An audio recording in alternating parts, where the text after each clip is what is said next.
Hey everyone, and welcome back to the channel. Today we're diving into a story that sounds like it's straight out of a Hollywood blockbuster, but trust me, this is all real.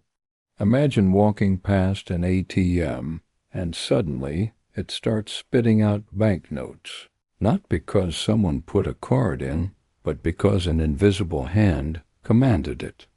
This isn't fiction. This was a real event on July 10, 2016, in Taipei. Men in medical masks and baseball hats calmly collected cash as the machine obeyed their remote orders. This bizarre scene was just one small part of a mind-blowing 2-year-long operation that sent shockwaves through the global financial system. More than 100 banks across over 30 countries were hit, resulting in the theft of roughly $1 billion. Yes, billion with a B. This was one of the biggest bank heists in history, orchestrated entirely by hackers. The masterminds behind this incredible feat? A notorious group known as Carbanak. This colossal hack was an incredibly sophisticated, multi-stage attack that kicked off way back in April 2014, and the way it started is almost deceptively simple. The Carbanak Group's method relied on exploiting basic security failures, something we all need to pay attention to. The whole process began with a man named Maxim, a well-respected employee at a Ukrainian bank. Now, Maxim had a habit, a rather common one, of not installing his Windows updates. This seemingly small oversight became a huge doorway for the hackers. On April 8, 2014, Maxim received an email from his coworker, Sergey. The email contained a Word document attachment, innocently titled something like Compliance with Federal Law 115... double quotes. Maxim, thinking nothing of it, clicked on the attachment. And that, my friends, was the moment the Carbanak Group got their foot in the door. That Word document exploited unpatched vulnerabilities in Microsoft Word, downloading malware that gave the hackers a backdoor and remote access to his computer. See how quickly a tiny mistake can snowball. Once they were inside Maxim's computer, the hackers didn't just stop there. Oh no, they aimed for the whole network. This next step is pure genius in its psychological manipulation. The hacker installed specific software on Maxim's computer that intentionally slowed it down. Can you imagine the frustration? Maxim, annoyed by his sluggish machine, eventually called the IT department for help. But before the IT guy arrived, the hacker installed a Keylogger, a piece of software that records every keystroke. So when the IT guy came to investigate, he naturally needed to type in his admin password to access Maxim's system. Bingo! The hacker captured this crucial password and successfully tested it on the domain controller. For those not deep into IT, the domain controller is essentially the heart of the server network. Gaining control of it meant the Carbanak Group basically controlled everything. But here's where it gets even more fascinating. For months, the hackers didn't steal a single penny. Instead, they silently observed. They watched employees managing transactions, learning the intricate financial processes, understanding exactly how money moved within the bank. They were like digital ninjas, studying their target's every move, mapping out the entire system before making their big move. This patience and meticulous planning are what truly set them apart. Problems eventually started to surface months later when Maxim's boss noticed something truly bizarre. Some bank ATMs were spitting out banknotes at seemingly random times, allowing lucky individuals to just walk up and grab the cash. Naturally, the bank was alarmed and hired Kaspersky, the renowned cybersecurity firm, to investigate. Initially, your Thonder and his team at Kaspersky found absolutely no malware or suspicious activity on the hard drives of the affected ATMs. It was like the ghost in the machine. Months went by with no real breakthrough. However, a crucial lead finally emerged when a large Russian bank called Kaspersky in the middle of the night. Their domain controller had been compromised, and an intruder was sending sensitive data to China. A Kaspersky specialist, diving deep into the Russian bank's system, found software that allowed the intruder to remotely watch and control the computer. In a moment that sounds like it's out of a spy movie, the specialist opened a Word document and typed "hello" in Russian. And guess what? The hacker replied, "You will not catch us." Chilling, right? The Kaspersky team eventually found malware similar to the Garber Trojan, which they dubbed Carbanak, connecting the dots back to the group.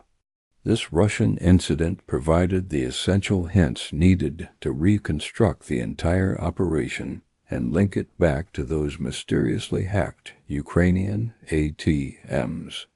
The Carbanak group truly innovated in their methods of theft, developing 3 distinct and incredibly complex approaches to steal money. First up, they mastered manipulating transaction accounts. This was brilliant in its subtlety. Hackers would transfer money from legitimate transaction management accounts to their own, but to avoid immediate suspicion, they would raise the balances of the original accounts by the exact stolen amount beforehand. This meant the total value of the original accounts remained unchanged. Banks often conduct checks every 10 hours or so, and these manipulations would go completely unnoticed during that critical window. They were essentially creating phantom money to cover their tracks.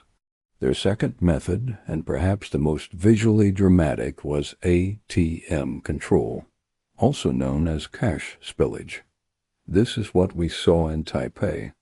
The hackers would take remote control of specific ATMs and force them to literally spill out banknotes. These cascades of cash were collected by hired money mules, often recruited through the Moldovan mafia. These mules would grab the cash, send it to their bosses, and keep a small cut for themselves. It was a perfectly synchronized, automated cash extraction system. But their third method, database updates, was arguably the most sophisticated. This one truly played with the fabric of the financial system. The hackers would set up bank accounts for their mules, initially with small, identical amounts, say $3.33. Then, they would directly update the bank's database, exchanging that tiny amount for a cool $1 million. The mules would then simply use their debit cards to withdraw the cash. As an incredible side effect of this database manipulation, some ordinary, unsuspecting bank customers occasionally found themselves to be millionaires, at least temporarily, when their small balances were accidentally swapped with these fake $1 million entries. Imagine checking your balance and seeing that. By early 2015, the Carbanak group had already successfully robbed at least 100 financial institutions, amassing roughly $1 billion. But even the most sophisticated criminals can make mistakes. Their downfall began during an attack on the so-called First Bank in Taipei in July 2016. Over $70 million NT, roughly $2.2 million US dollars, was illegally withdrawn across 34 ATMs in 20 different branches. The Taiwanese police, however, were incredibly swift and determined. They mobilized at least 500 officers to scour CCTV footage and track suspects back to their hotels. Of the 22 money mules involved, mostly Russian and Eastern European, 19 managed to successfully flee the country. But 3 remained in Taiwan with some of the stolen money, and their luck was about to run out. One of the mules, in a desperate attempt to hide the loot, stashed 2 sports bags full of money in Dan Park. While he was eventually caught, an elderly man stumbled upon one of the bags, and believing it to be fortune from God, simply took it home. The police later managed to seize the second bag. Other stashes included money hidden in 2 suitcases placed in lockers at Taipei Central Station. 2 men arriving from Eastern Europe collected these suitcases at a hotel, but their operation was interrupted by the police, and they were promptly arrested. Law enforcement recovered banknotes worth roughly $1.5 million from the hotel room, meaning the Taiwanese police managed to recover a staggering 90% of the stolen money from this specific operation. The 3 caught mules were sentenced to just over 4 years in prison for their involvement. Crucially, on one of the arrested mules' phones, police found incriminating pictures of stacks of money and emails directly from the suspected head of the Carbanak group. This was the break the global authorities needed. Europol, the FBI, and various international authorities began working tirelessly to find the mastermind behind this colossal criminal enterprise. And their efforts paid off. On March 6, 2018, Denis K., a Ukrainian national, was arrested in Alicante, Spain. He was known for coding new malware and maintaining a surprisingly private lifestyle with his wife and son. Denis K. had kept an incredibly low profile, conducting most of his illicit spending in Bitcoin. He reportedly held 15,000 Bitcoins, valued at about $162 million in 2018, which by today's standards would be well over $1 billion. However, he made a crucial error. He used real money to purchase cars and houses, leaving a paper trail that ultimately tipped off the police. Upon his arrest, authorities seized 2 BMWs, jewelry valued at $500,000, and those significant Bitcoin holdings. Experts estimate the Carbanak team comprised between 10 and 30 people, a relatively small group for such a massive global operation. However, despite these arrests and recoveries, to this very day, the vast majority of that initial $1 billion stolen remains missing. It's truly incredible to think about. So what can we learn from this audacious heist? Experts suspect that Russian cybercriminals, including the Carbanak group, might be given a sort of free rein by the Russian government to cause chaos in the Western world, a complex geopolitical layer to this already intricate story. But on a more fundamental level, this saga highlights a critical, often overlooked lesson. Maxim's bank lost millions because the Carbanak group exploited a vulnerability in Microsoft Word that had actually been fixed * 3 years prior *. This underscores the absolutely critical importance of keeping all your systems, software, and devices updated. Those little update notifications, they're not just annoying pop-ups. They are your first line of defense against sophisticated threats like Carbanak. This story is a powerful reminder that in the digital age, cybersecurity isn't just for IT professionals.